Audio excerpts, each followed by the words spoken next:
Welcome back to MVPs. What the f? What the f? What the f? What the f?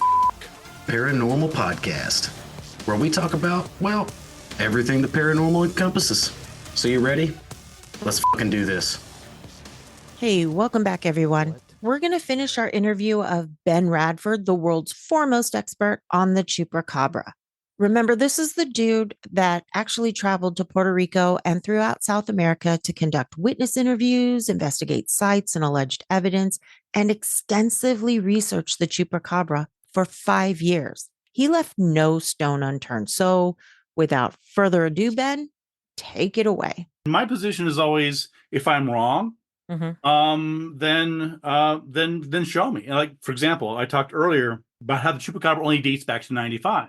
Yeah. This comes as a shock to most people because they're like, how could that be? Like, so when my book came out, and I've talked about this in interviews and written articles, I've had people come up to me and say, you're wrong.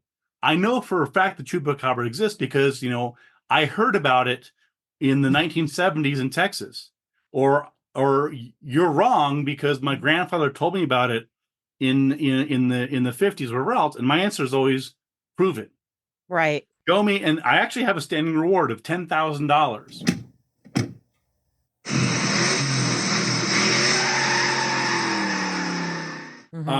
It's a legitimate reward. I got the money. It's all there. I said, if you can show me a pre-1995 or pre-1990s reference to a Chupacabra that sucks blood, not milk. So we're not talking about the whippoorwill bird. We're talking about the Chupacabra that we all recognize, bipedal, quadruped, whatever else, that sucks blood. Find me a reference in a magazine, a newspaper article, something that I can go to that's dated. Not, I remember my mom saying something, right. Not, they say that, because that's not how these things work. So right. even if you tell me that you remember your grandfather telling about the Chupacabras in the 1970s, where did he hear about it? Some folklorist, some researcher, some newspaper article, somebody must have written that word down somewhere. So that's been my standing offer, and that's always been my response. Like, you think I'm full of shit, you think I got it wrong, that's fine. What do you got? Do your research, show me what you got. And so far, no one's come up with anything. But it could be that some people think that they remember their grandparents telling them something, like with the Mandela effect. Like, I swear, I remember watching the Chinese guy in Tiananmen Square getting run over by a tank. And lo and behold, here I am, 50 years old, finding out that, no, that shit never happened. But I can remember it like it's yesterday. Right. And we did an episode on the Mandela effect. So I'm thinking, maybe they do have a memory of something that never happened. I think that's the case. I mean, again, when people tell me that, I don't think they're lying. I don't think they're trying to pull one over on me. I believe they're sincere. I believe they genuinely believe that they remember that. I'm not, and I've told people, I'm not saying you're wrong. You're wrong, and you're a grotesquely ugly freak. Thanks. If you're right, then you can earn yourself $10,000. I'll be happy to credit you in my book. I'll add a new chapter. You're not wrong. Yeah. So that's that. I don't think that's going to happen. Well, we always say there is no expert in the paranormal, but this is one time where I can honestly say this fucker is the expert on this topic. I mean, he wrote the fucking book. Literally. After 5 years, when you came to the conclusion that, this was just bullshit, were you disappointed? Well, a little bit, maybe just like this, like just a tiny, just a skosh. I don't know if I was disappointed, because to my mind, and this is going to sound kind of cheesy, but it's true. It's like, to my mind, the journey was the value. You know what? Let me I'm going to read you like the last, because I wrote it well. I might as well just quote myself if you'll forgive me. Yeah, absolutely. Why then write this book? Why spend considerable time, effort, and money to disprove something that skeptics never believed existed in the first place, and which believers will ignore? There are two answers. The first is that this book was written for people with open minds, not those closed with certainty on either end of the spectrum. I've done my best to research, understand, and explain the entire Chupacabra phenomena using logic and scientific analysis. Ultimately, readers will make up their own minds. The more important answer is that my research is not really about the Chupacabra. The vampiric beast almost certainly cannot and does not exist. This book is instead about folklore made real, how ancient superstitions inherent in the human mind gave the European vampire a fiercely new face at the end of the 20th century. It is about how sincere, respected eyewitnesses who claim to have seen monsters can be completely wrong. It is about how careful investigation and science can solve mysteries created by rumor, speculation, and sloppy research. It is about how rumor combined with sensationalized news reports help create a monster, and about how the Chupacabra label fills the gap between what lay people guess and what scientists know. So that's... Fuck yeah, that was awesome. Damn it, boy. Thank you. I worked on that. But seriously, He's like, thank you very much. I'll be here all week. Well, because I mean, it's weird being sort of like the expert. I mean, you can look at this and say, dude, you spent 5 years on this. What the fuck is wrong with you? And I get that. I mean, it's like, it's like if you, I mean, it was a lot of time, it was money, it was research, but it was something that I was passionate about. And I love mysteries. I really do. And this is one of the cool things where, as you said, I mean, I'm not bragging. I just, no one else put in the time and the effort to do this. And so, and I say this a lot about my investigations, and I'm sure Melly's heard me say this before. It's not that I'm the smartest guy in the room. It's not that I have some special talents or knowledge or whatever else. It's just that I put in the time and the effort and put in the legwork and pieced it together. Any one of you could have done that if you had put in that time and the effort. So, well, no, because there's a lot of people. Let's be honest. Okay, let's just keep this shit real for right now. And our listeners know this too, because they've watched these shows on TV. I think there's a lot of people who like to use the term researcher or investigator, but they've got the research skills of a bowling ball. Yeah. The frustrating thing I find is that the people who claim to be the most interested in these things don't seem to give a shit about whether it's real or not. They don't want to put in the time and the effort. They want the mystery. They want, oh, this is spooky. This is weird. I'm shitting my pants. This is crazy. That's all well and good. But then I've had a conversation with these people, and I'll sit down and it's like, we're both interested in Bigfoot. We're both interested in ghosts. We both think these are cool. Mm-hmm. I'm trying to help you do better research. Here's how you can do it. I'm not trying to be mean to you. I'm trying to get you to improve the quality of your research so that you're not complaining that scientists and skeptics are ignoring you because you're doing shitty research. So my position is, it's not that the Chupacabra or ghost or paranormal is too stupid or silly to investigate, because I do that. My position is, if you want to do this, then try and solve the mystery. Like, weed out the wheat from the chaff.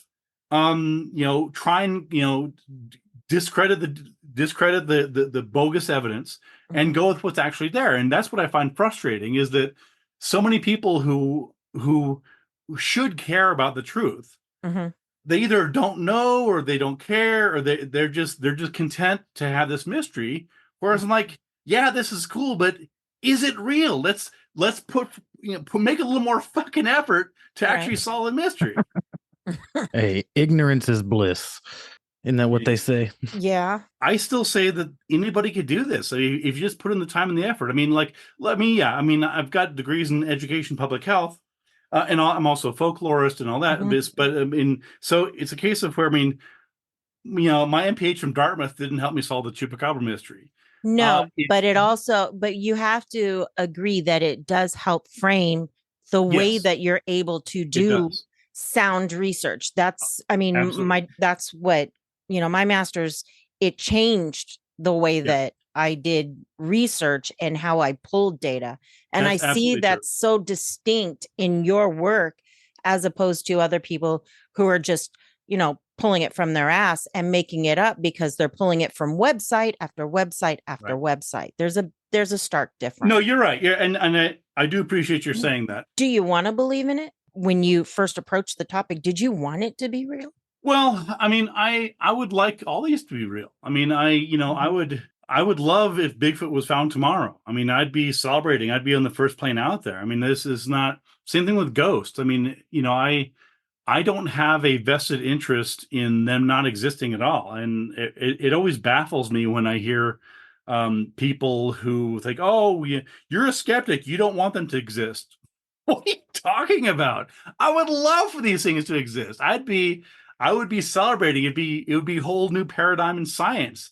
If they found a chupacabra tomorrow that could actually be documented as a chupacabra, I would be overjoyed. And I say that in all sincerity because I'd be like, this is so cool. And one of my first things was, how did I get it wrong? I'd want to research it. Like, why did I think that there's no tracks? Why did I think X, Y, and Z? So I would be self-reflecting and trying to figure out for my own purposes, like, how did I get it so wrong? What was that? If they could be proven real scientifically and so on, then the question to me is, how where did all the evidence suddenly come from, and how wasn't that known before? Why were we fucking it up? I'm a hopeful skeptic. I Mhm. have, and I think everything has to be taken case by case. I don't think that it's fair to say across the board, nope, none of this is real. This can never happen. Oh yeah, I would But agree. in this case with Chupacabra, so far, if I'm not mistaken, every case and every incident that you've looked into, you've been able to, for lack of a better term, debunk it. Yes. Yeah, I mean, I actually in my book, I have appendix 2 is literally called "How to Identify a Chupacabra." I saw that on your website too. Yeah, so again, it's totally serious. It's like, I'll just read it real quick. Part of it. Since the true nature of the chupacabra, if it exists, is unknown, there's of course no way to conclusively identify an animal as a chupacabra. However, there are scientific ways to tell whether or not a given live or dead animal could possibly be an alleged chupacabra based on the reputed characteristics. This list, derived from a close analysis of alleged chupacabra discoveries, will help future farmers, ranchers, and others who find an unusual animal to decide whether or not their animal could be a chupacabra. And then I have 10 things. For example, was it actually seen attacking other animals? Was it seen sucking blood? Did the pathologist or veterinarian conclude that blood was actually drawn from the animal? Has sarcoptic mange or other skin disease been ruled out, and so on? So I put that in the book specifically to give other people tools to prove me wrong, basically, and look for themselves. That's awesome.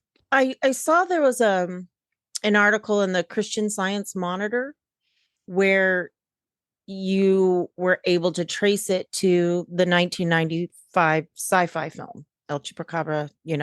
Yes. Yeah. So that was sort of my Species, right? yeah. So that was sort of an interesting thing. So as I was finishing the book, again, I'd been researching this for almost 5 years at that point, and I had pretty much answered most of the questions that I had. So, for example, is it really vampirism? Could these animals? And that was the other part in going back for a second to these. How do we know that these animals aren't chupacabras? For example, again, the chupacabra sucks blood. That's by definition what it does. But if you look at the mouth structure, for example, from what the coyote that Phyllis Canyon found, it can't suck blood. It literally anatomically can't suck blood because it can't create a vacuum. You and I can suck out of straws or whatever else because of the way our cheeks are made. But dogs and cats, they literally can't suck blood. They can't. Yeah. So I mean, they use can their lap it up. tongue to lap it. Yeah. Exactly. So, they can lap it up, but it's physically impossible for these things to suck anything except time. This is how we know, for example, that can't be chupacabra. About 3-4 years into it, I had basically all the big questions I had were pretty much answered to my satisfaction. But the big question remained: well, where did it come from? Why couldn't I find a 1982 reference to chupacabra, or 76 or 1892? I mean, why? What was it about 1995 Puerto Rico that made it appear there? And so that was sort of the big mystery. So I would humbly say that that was sort of my biggest contribution, was connecting the dots. So I mean, the other stuff, the fact that these animals weren't actually draining the blood, you can poke around and find that. There's all the other things, but the big question, the $10 million question, as I was finishing my research, was, well, then where the fuck did it come from? I recognized that I need to go back to the original sources, original eyewitnesses, because by this time, most of the Chupacabra stuff, it's all this half-baked, half-assed, poorly researched, tabloid, sensationalized shit that most of it's just badly done. Nobody's tried to solve the mystery. It was all this sensationalized stuff, mystery mongering. So I said, okay, well, if I'm gonna figure out where it came from, then I need to go track down the first person that saw it. And again, this woman, Madeline Tolentino, who by this point was pretty much ignored. Everybody had forgotten about her because she wasn't part of the story anymore. Nobody cared about her because she wasn't relevant anymore. But I'm like, hold on, she is relevant and she's alive, and I want to talk to her. So I tracked her down and I interviewed her, and I also found a 1996 interview with her, written by a guy named Scott Corrales. So as I'm talking to her, I realized that there was one very specific phrase that I noticed in this book. Again, this is a 1996 interview with her, so I hadn't come into it until 15 years later. And in that book, she says, she's quoted, she says, what she saw that day that became the Chupacabra looked a lot like this monster in this movie Species. And if you've seen Species, it's of course a pretty well-known film. I had a couple sequels. It stars Natasha Henstridge, the beautiful, hot Canadian model. As Hell yeah, brother. hell yeah, I'll go for that. But so that's in her human form. In her alien form, she's a creature called Sil, S-I-L, and so she literally says, you should watch this movie Species because that's what the monster that I saw looked like. I'm like, Ah, That's convenient. I'm like, hold on. So, but what was interesting to me was that from what I could tell, everybody who'd mentioned that thought it was just a coincidence. I'm like, no, this is not a coincidence. She's telling you. So I was like, so I asked her, I said, did you see the movie Species? Because she said she saw it, and I said, well, did you see the movie Species before her sighting? And she said, yes. Ah. And that's when the light bulb went off in my head. I'm like, holy shit. It's like, she's literally telling me and us where she got it from. That's where she got it from, right? And at first I'm like, well, people are going to think that this is me sort of retrofitting her words to my hypothesis. No, she told that to somebody else, a believer, 15 years ago in an interview. I didn't make this up. That's what she said. She literally said that it looked like the thing. So what was fascinating to me was that once I made that connection, all the pieces fit together. Because if you've seen Species, then what did I mention are the two theories about the origins of the Chupacabra. Number one, it's an extraterrestrial. Well, Sil is an extraterrestrial. That's what the movie's about. It's about an extraterrestrial. Yeah. And the other theory about what the Chupacabra is that it's some sort of top secret genetic experiment gone wrong that escapes. That's what the movie Species is about. It's in the script. Yeah. Right? I'm like, holy shit, this is all, it's like having a puzzle and there's one big chunk in the middle. And then I find this chunk, I'm like, oh my God, there it is. It fits.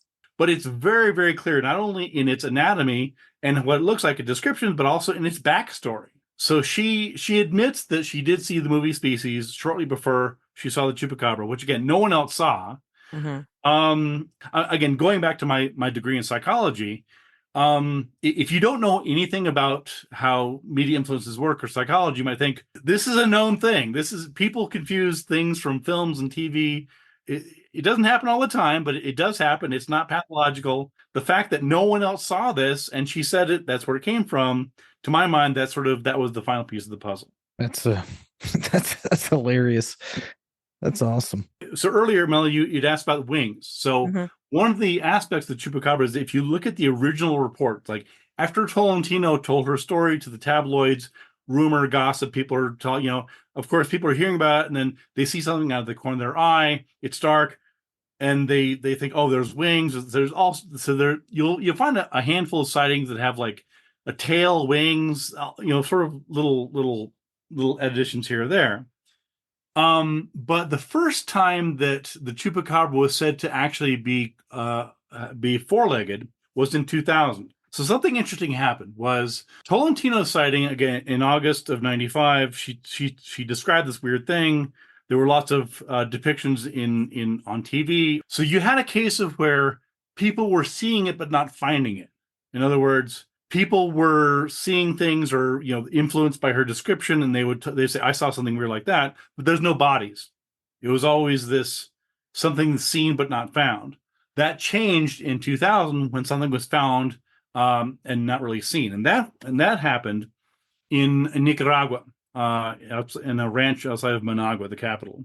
There's a rancher named Jorge Talavera, and he something was attacking his cattle and goats and things like that. So one night he and his farmhand stayed up all night with guns waiting to shoot at whatever was attacking his animals. And sure enough, they came one night, and something in the darkness, again, this is rural Nicaragua, they shot at something that was attacking animals, and they ran off. So a couple days later, his farmhand found a skeleton some distance away, a couple miles away on the farm, on the ranch.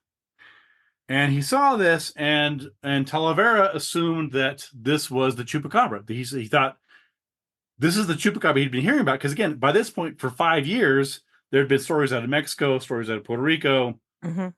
It was in the news, people talking about it, weird mystery, blah blah blah. He's like, holy shit!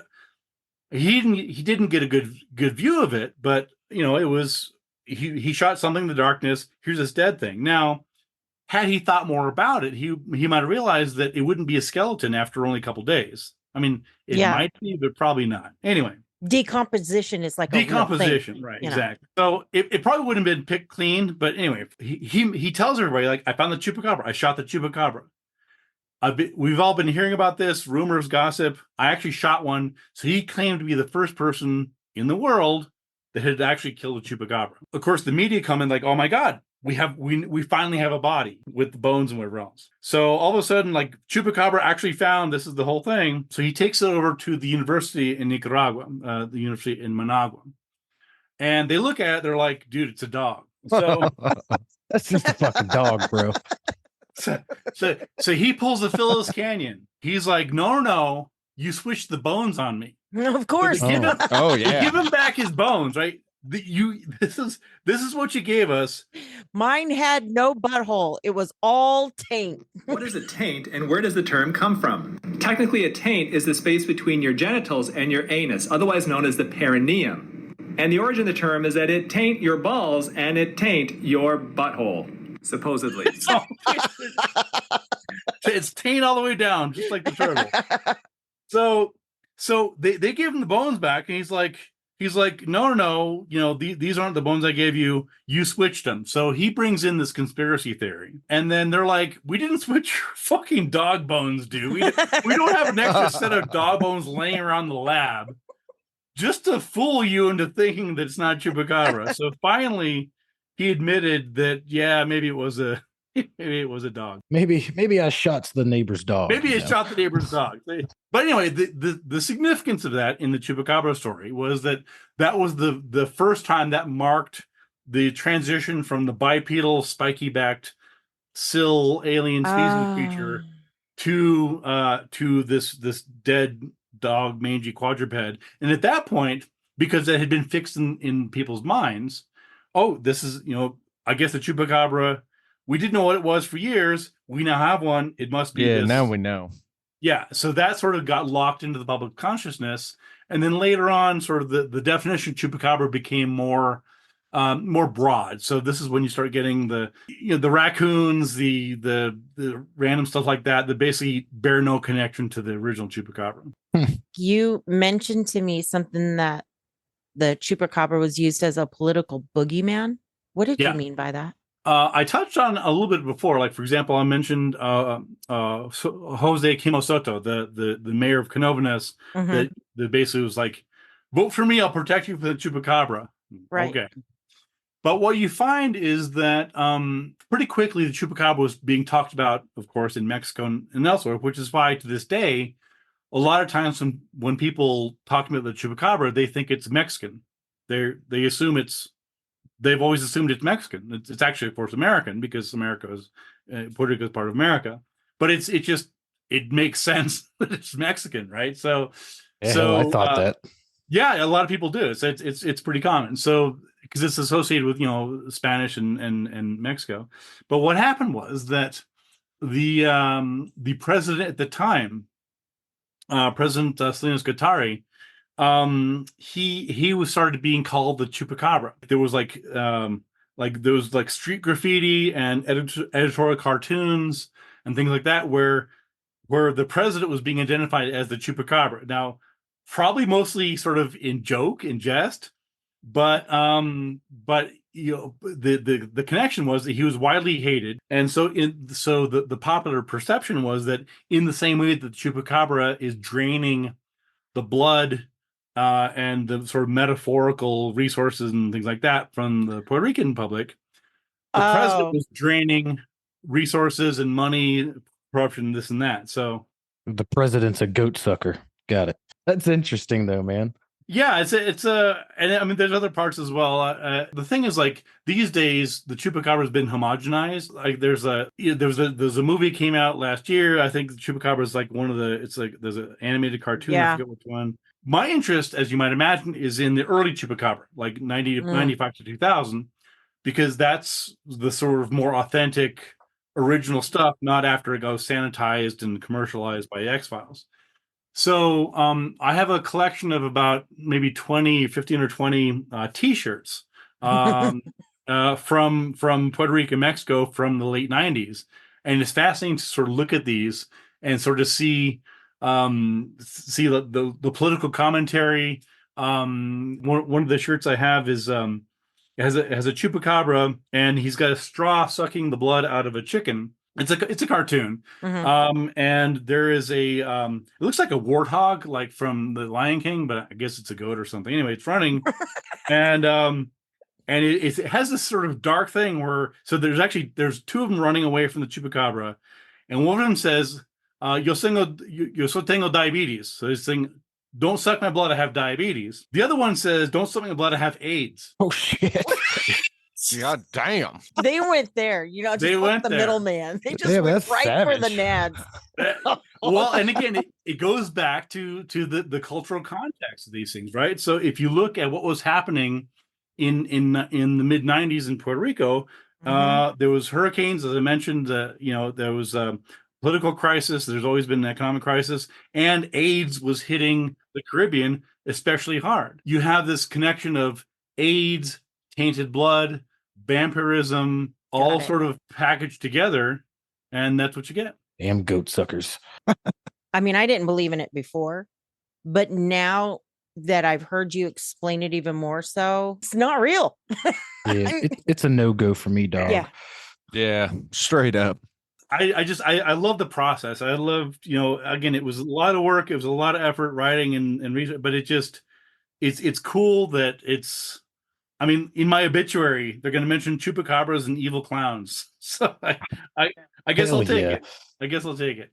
But That's there's awesome, got to man. be some sort of, like, I know for us, when we can whittle things down and find the root of something and be able to definitively say that's not what happened here. There is that feeling of satisfaction, of closure. Yes. Do you feel you have that now that you finished your book? I do. I do. I am satisfied with it. I'm happy that people are still talking about it. It's kind of It's weird interesting. I'm not going to lie. It is fascinating to me. and again, I'm still finding weird ass angles like politics, right? So even though I wrote the book, there's still weird little avenues and shit that I find interesting. Whether other people do or not, I don't know, but I do. So I'm going to keep writing about it. Hell yeah. Again, if I was absolutely certain that these things didn't exist, I wouldn't waste my time. I mean, Right. You're just trying to look for the truth. I'm just trying to look for the truth wherever it takes me, and I'm trying to solve some mysteries along the way. And if somebody can take some of the lessons of like what I've done and apply it to their own mysteries or apply it to something else, all the better. Do you still come across like cases or cryptids where you're just like, holy shit, let me look into this, that still pique your interest? Yeah, I mean, every now and then I'm just finding I'm so busy with stuff. I mean, at my podcast, Squaring the Strange, I'm doing the articles for the magazine. So you kind of got a lot's going on, maybe a little bit. Yeah, I'm doing the documentary and the Chupacabra that may be coming into fruition. I've always got stuff, and people send me stuff all the time, and I appreciate it. But I only got so many hours in the day, and I want to catch up on Netflix. So. Hell yeah. You're awesome. That's a never-ending task there. We appreciate you coming on so much. You have no idea. Well, it's very kind of you. Thanks for having me.